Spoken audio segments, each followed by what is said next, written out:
Halo, saya Naomi, kelas 11 7 absen 18, akan menjelaskan mengenai salah satu suku di Indonesia, yaitu suku Sasak.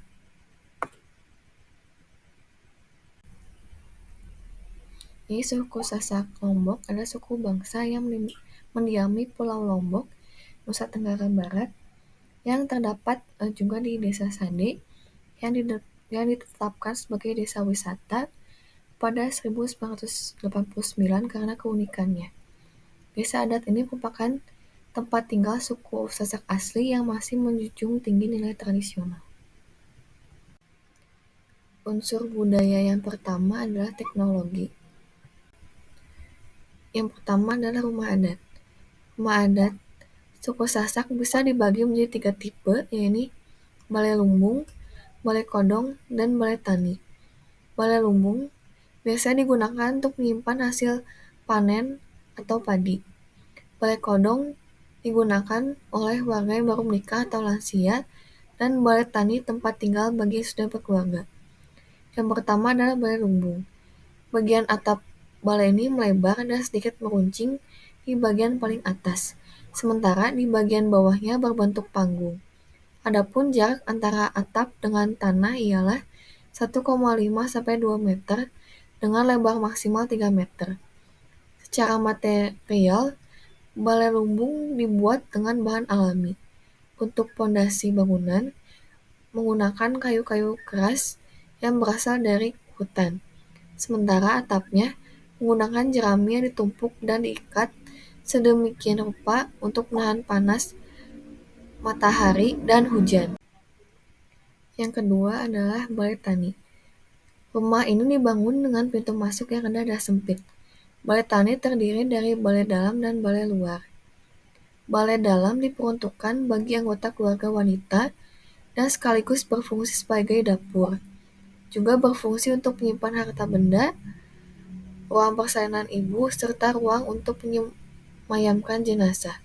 Sedangkan balai luar atau sesangkok atau serambi diperuntukkan bagi anggota keluarga lain dan sekaligus untuk menerima tamu. Balai luar dan balai dalam dipisahkan oleh 3 anak tangga yang membuat balai dalam berada dalam posisi yang lebih tinggi. 3 anak tangga yang disebut ketut telu ini bermakna 3 waktu yang harus ditempuh oleh masyarakat suku Sasak, yaitu lahir, tumbuh, dan mati. Yang ketiga adalah balai kodong. Balai kodong sendiri memiliki ukuran yang jauh lebih kecil dari rumah-rumah yang ada di sekitarnya. Jika dilihat dari ukuran, sekitar 2 kali 4 meter. Hanya seukuran 1 kamar tidur saja. Selebihnya bentuk bangunannya sama, atapnya dari ilalang, dindingnya dari anyaman bambu, dan lantainya dari tanah liat, seperti rumah lainnya. Makanan khas yang pertama adalah kue cerorot. Kue cerorot merupakan jajanan khas Lombok yang memiliki karakter rasa yang cukup manis. Kue ini disajikan dengan sebungkus daun kelapa berbentuk trompet kecil. Yang kedua adalah pencok geranggang. Pencok dalam masakan adat Sasak merupakan makanan yang dikukus seperti lontong dan disajikan dengan kuah santan atau sambal tomat. Yang ketiga adalah sate bulayak. Makanan khas Lombok ini sebenarnya tidak berbeda jauh dengan sate lain pada umumnya.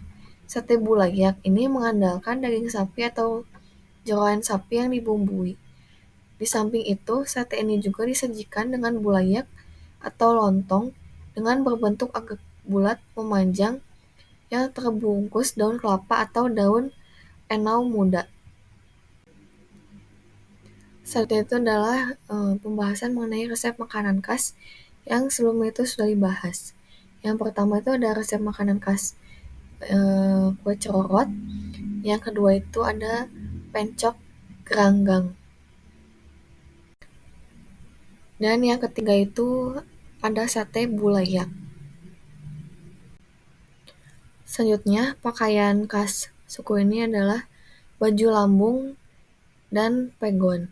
Baju lambung merupakan nama pakaian tradisional suku Sasak untuk perempuan, sedangkan untuk laki-laki disebut pegon. Pakaian ini biasanya digunakan dalam ritual pernikahan atau upacara adat dan penyambutan tamu. Lambung, pakaian adat yang memakai bahan dasar kain pelung selendang menjuntai di bagian bahu sebelah kanan menggunakan corak ragi genep. Ini salah satu songketnya khas dari Sasak. Yang kedua itu ada pegon. Ciri khas itu terdapat capuk atau sapuk sebagai mahkota ditaruh di bagian atas kepala. Mahkota tersebut melambangkan adanya Tuhan Yang Maha Esa. Pegon adalah kombinasi dari pakaian adat Jawa dengan adopsi model jasnya Eropa. Selanjutnya adalah senjata khas dari suku Sasak ini. Yang pertama ada tulup. Tulup bisa diartikan sumpitan atau tiup. Tulup terbuat dari bambu kecil berukuran 35 hingga 50 cm yang sebelumnya telah dilubangi. Lubang tersebut berfungsi untuk meletakkan peluru kecil yang terbuat dari kayu atau lainnya. Biasanya disebut dengan ancar. Cara menggunakan tulup adalah dengan ditiup. Yang kedua adalah golok. Golok suku Sasak digunakan sebagai senjata pertahanan diri dan juga sebagai alat dalam kegiatan sehari-hari seperti memotong kayu dan memangkas tanaman. Selain itu, golok suku Sasak juga memiliki nilai budaya yang tinggi bagi masyarakat Sasak sebagai simbol keberanian, kekuatan, dan keterampilan. Pada umumnya, golok suku Sasak terbuat dari besi atau baja dengan panjang bilah sekitar 30-40 cm dan lebar bilah sekitar 5-10 cm. Selain itu, golok suku Sasak juga sering dihias dengan ukiran atau ornamen di bagian bilah dan pegangan. Selanjutnya adalah wadah dari khas suku Sasak ini. Yang pertama adalah tembolak, yang merupakan tudung saji khas suku Sasak. Tembolak sendiri terbuat dari irisan bambu yang digunakan untuk membuat pola, kemudian ditambahkan daun lontar yang dianyam sebagai kulit. Pada sisi atasnya ditambahkan tali rafia atau potongan karung sebagai motifnya. Setelah itu, barulah tembolak dicat warna merah yang merupakan warna khas dari suku Sasak.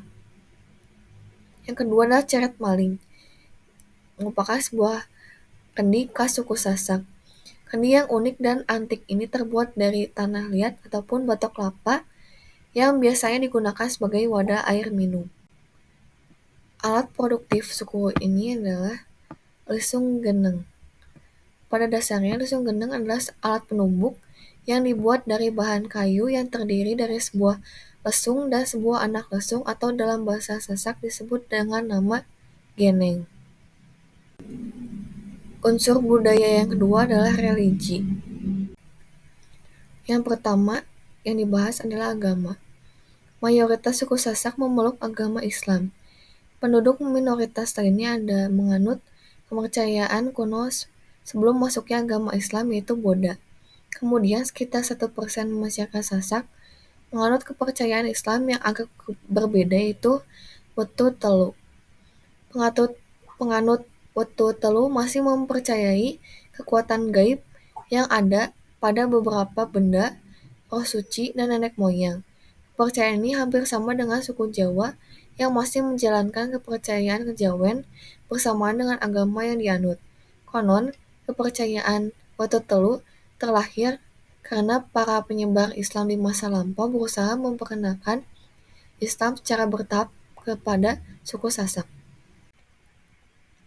Lalu ada adat istiadat awik-awik. Dibentuk oleh lembaga masyarakat adat, awik-awik merupakan suatu peraturan tidak tertulis ataupun tertulis yang dibuat atas dasar kesepakatan masyarakat untuk mengatur kehidupan bersama dalam suatu komunitas. Salah satu contoh awik-awik adalah larangan merusak hutan dan menebang kayu. Bila hal tersebut dilanggar, maka perusak tersebut diwajibkan membayar denda adat yang harus dipenuhi. Dan apabila sanksi tersebut tidak dipenuhi, maka si pelanggar tidak diberikan penghulu atau pengurus adat, kiai adat dalam pelaksanaan syukuran atau selamatan rumah dan lain-lain. Bahkan bisa sampai dikucilkan atau diasingkan serta tidak diakui sebagai masyarakat adat. Lalu tradisi suku Sasak ini, yang pertama adalah tradisi merarik. Tradisi ini dilakukan dengan cara calon mempelai laki-laki harus melarikan atau menculik calon mempelai wanita sebelum melakukan ritual pernikahan. Merarik sebagai bukti seorang laki-laki memiliki keberanian untuk menjadikan seorang perempuan sebagai istrinya. Adapun penerapan tradisi perkawinan merarik atau BCB menurut UU nomor 1 tahun 1974 dan kompilasi hukum Islam sudah memenuhi syarat dan ketentuan yang berlaku dalam syariat Islam. Tradisi ini dianggap sah baik secara hukum positif maupun hukum Islam. Yang kedua adalah tradisi bau nyale. Bau nyale adalah tradisi suku Sasak dengan turun ke laut untuk mencari nyale atau cacing laut. Bau nyale terdiri dari dua kata, yaitu bau yang artinya menangkap dan nyale adalah cacing laut sejenis Philomanelida. Tradisi bau nyale biasa diselenggarakan di Pantai Seger, Pantai Kute, Pantai Tanjung Aan, dan Pantai Molok atau Pantai Pondok Dende. Waktu pelaksanaan tradisi ini adalah setiap tanggal 20 bulan 10 dalam penanggalan suku Sasak. Selanjutnya di upacara kematian, rangkaian upacara kematian pada masyarakat suku Sasak yaitu hari pertama disebut nepong tanak atau menyusur tanak. Hari kedua tidak ada yang bersifat ritual. Hari ketiga disebut nelung, yaitu penyiapan aik wangi dan dimasukkan ke peng bolong untuk didoakan. Hari keempat menyimpan aik wangi ke kuburan. Hari kelima sampai 7 melaksanakan bukang daik, artinya mulai membaca Al-Quran. Hari ke-9 yang disebut nyiwak atau nyingi, acara akhir. Selanjutnya adalah upacara kelahiran, merupakan tradisi pemberian nama bayi. Tradisi ini tidak sembarangan dilakukan kecuali oleh para ahli, seperti dukun beranak atau kiai yang mampu dan bisa melakukan ritual ini. Dalam melakukan tradisi juga dibutuhkan barang-barang seperti buah kelapa tua, kunyit, kulit kelapa, benang warna hitam dan putih. Ritual yang selanjutnya dilakukan adalah upacara molang malik, saat bayi berumur 7 hari untuk membuang sial. Pada saat itulah, seorang bayi diberikan nama dan diperbolehkan keluar rumah. Unsur budaya yang ketiga adalah kesenian.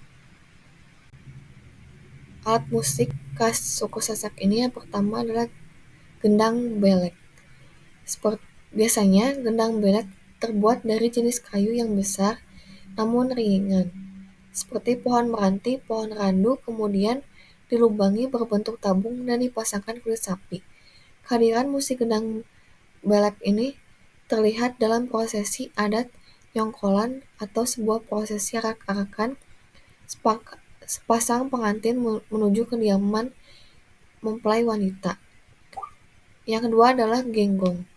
Genggong terbuat dari pelepah pohon aren atau enau dengan tambahan benang sebagai senarnya dan bambu kecil sebagai penarik. Seperti alat musik tradisional pada umumnya, genggong memiliki fungsi untuk menghibur diri saat penat bekerja. Selanjutnya adalah bela diri peresean. Pertarungan antara dua pria disebut sebagai pepadu. Pertarungan dua pepadu tersebut menggunakan senjata tongkat rotan atau penjalin dan perisai dari kulit kerbau yang tebal dan keras atau ende. Tongkat rotan itu berfungsi untuk menyerang lawan, sementara perisai untuk melindungi tubuh dari serangan. Para pepadu mengenakan celana yang dibalut dengan penutup kain khas Lombok dan ikat kepala. Selanjutnya ada kain tradisional, yaitu kain sesek. Pembuatan kain sesak dimulai dari tahapan tetompok atau pemintalan. Selanjutnya, proses tetanik atau menggulung benang. Setelah benang terbentuk, dimulailah proses tisik atau menenun menggunakan alat tenun kayu, diteruskan dengan tepinak atau membentuk motif dengan benang nilon. Kain sesak tidak bisa lepas dari peran perempuan sasak. Hanya kaum perempuan yang diperbolehkan menenun kain legendaris ini. Keahlian membuat kain dilestarikan secara turun-temurun. Sejak usia belia, para ibu mengajarkan cara membuat kain kepada anak-anak gadisnya. Biasanya dipakai sebagai baju adat atau hiasan seperti selendang dan penutup kepala. Selanjutnya adalah tarian khas. Yang pertama adalah tari gandrung. Dalam sebuah pertunjukan tari gandrung, ada 3 bagian yang tidak bisa dilepaskan. Yang pertama, ada bapangan. Pada bagian ini semua penonton dengan menari, mengitari arena sampai selesainya ringan bapangan. Yang kedua, gandrungan. Pada bagian ini giliran penari yang bergerak lebih lincah mengitari arena dengan kipas di tangan. Yang ketiga, parianom. Bagian ini penari akan melengkapi tariannya dengan basandaran. Sudah ada kostum tari gandrung ini. Yang pertama ada gelungan, yaitu hiasan kepala. Yang kedua ada kain batik panjang yang dikenakan penari. Perhiasan penarinya ada bapang, lambe, seret, ampok, sama genjer. Selanjutnya adalah yang kedua itu ada tari oncer. Tari oncer biasanya akan dibawakan oleh 3 kelompok penari pria. Masing-masing kelompok adalah penari kencang, penari petuk, dan penari gendang, di mana penari kencang terdiri dari 6-8 orang membawa kencang, 1 orang membawa petuk, dan 2 orang membawa gendang. Selanjutnya adalah pertunjukan khas dari suku Sasak ini. Yang pertama ada jaran kamput. Dalam bahasa Sasak, jaran berarti kuda, sedangkan kamput adalah tunggangan, sehingga jaran kamput diartikan sebagai kuda tunggangan. Yang kedua itu ada wayang sasak. Pada dasarnya, cerita wayang sasak di Lombok mengambil cerita Menak yang sumber ceritanya berasal dari cerita Amir Hamzah, paman dari Nabi Muhammad. Unsur budaya yang keempat adalah bahasa. Di suku Sasak juga terdapat aksara yang terbagi menjadi 4. Yang pertama itu adalah aksara Swalalita yang bukan jenis aksara yang dipakai untuk menulis dalam naskah-naskah lontar Sasak. Yang kedua itu ada aksara Swara yang umumnya digunakan bila berada di depan kalimat serta untuk menyatakan nama diri, nama tempat, nama hari, dan nama lainnya. Yang ketiga itu ada aksara Wyanjana yang terdiri atas huruf konsonan seperti H, R, dan Eng pada akhir suku kata. Dan yang terakhir itu ada aksara baluk olas, aksara cerakan atau aksara baluk ulas yang mengandung bunyi vokal A. Untuk dialek di suku Sasak terbagi menjadi 4. Yang pertama ada dialek Menomene yang terdapat di Lombok Barat, Tengah, dan Timur. Yang kedua ada dialek Ngenongene di Lombok Timur. Yang ketiga ada dialek Meriak-Riku di Lombok Selatan. Yang keempat ada dialek Nggetong-Gete di Lombok Timur. Lalu untuk sastranya, orang Sasak ini secara tradisional menulis dengan daun lontar yang dikeringkan. Tradisi membaca dan menulis mungkin telah diperkenalkan oleh kerajaan Bunda India Majapahit pada abad ke-14 dan pengaruhnya mencapai Lombok. Untuk tingkatan bahasa, ada 3 tingkatan dalam bahasa Sasak untuk menandakan status pembicara, yaitu rendah, pertengahan, dan tinggi. Unsur budaya yang kelima adalah mata pencaharian. Untuk profesi, masyarakat suku Sasak umumnya mencukupi hidup mereka dari hasil pertanian. Sebagian kaum pria bekerja sebagai petani, bekerja di ladang dan peternakan. Sedangkan kaum perempuan membuat kerajinan tenun yang terkenal akan keindahan dan ketelatenan dalam pembuatannya. Unsur budaya yang keenam adalah sistem ilmu pengetahuan. Lalu kalender khasnya adalah kalender Rowot Sasak yang merupakan sistem penanggalan tradisional berdasarkan acuan kemunculan rasi bintang Rowot atau dikenal sebagai gugus bintang-lintang Kartika di ufuk timur pada waktu subuh.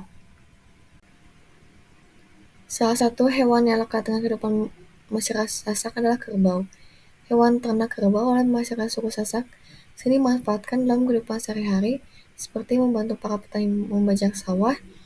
Selain itu juga, kerbau merupakan lambang status sosial kekayaan. Bahkan untuk melamar anak perempuan, kerbau adalah maharnya.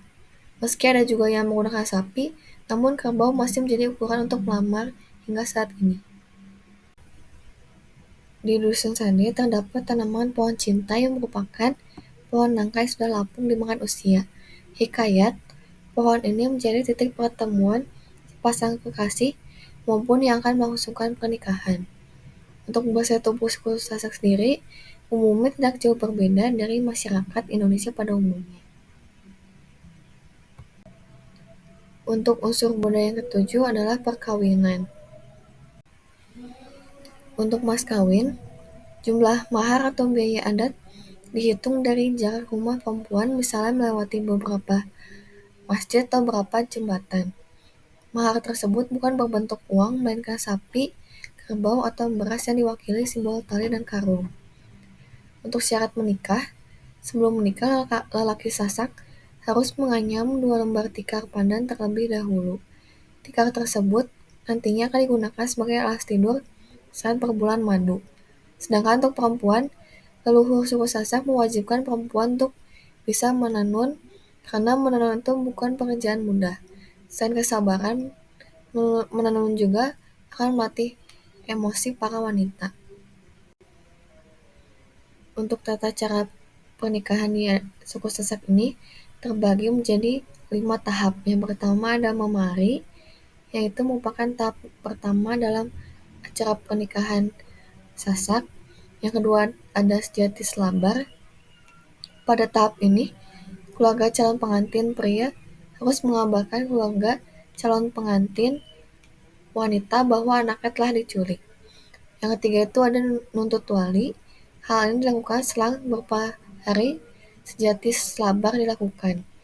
Yang keempat ada sorong serah aji krame yang dalam proses ini akan dihadiri oleh para sesepuh, kepala desa, kepala dusun, dan kedua belah pihak, dan dani atau tamu undangan, dan masyarakat umum yang berperan penting sebagai saksi. Yang terakhir ada embales ones naik, yang ini menjadi momentum penting atas hubungan kekerabatan yang baru antar dua keluarga. Lalu untuk pakaian adat Sasak saat menikah adalah untuk perempuannya baju lambung dan untuk laki-lakinya adalah baju pegon. Untuk tempat tinggal setelah menikah, jadi suami dan istri, keduanya akan menempati rumah kecil yang disebut dengan balai kodong. Balai kodong merupakan tempat tinggal sementara hingga keduanya mampu untuk membuat rumah yang lebih besar. Keberagaman di Indonesia sangat beraneka ragam. Salah satunya adalah keberagaman suku bangsa yang bermacam-macam di setiap daerah Indonesia. Salah satunya adalah suku Sasak di Lombok, Nusa Tenggara Barat, yang saya bahas kali ini, dan menurut saya suku ini sangat menarik untuk dibahas. Suku Sasak ini memiliki keberagaman mulai dari agama, profesi, tradisi, dan sebagainya. Lewat pembahasan mengenai suku Sasak ini, saya dapat mempelajari suku ini dengan lebih mendalam, dari awalnya tidak tahu, menjadi mengenal dan mengetahui keberagaman suku ini yang menarik untuk dibahas. Saya juga merasa bersyukur karena saya tinggal di Indonesia yang memiliki keberagaman yang sangat bermacam-macam. Tentunya tidak hanya suku Sasak, tapi suku-suku di seluruh Indonesia yang membuat saya ingin mengetahui lebih banyak suku bangsa Indonesia yang beragam. Sekian presentasi dari saya. Terima kasih.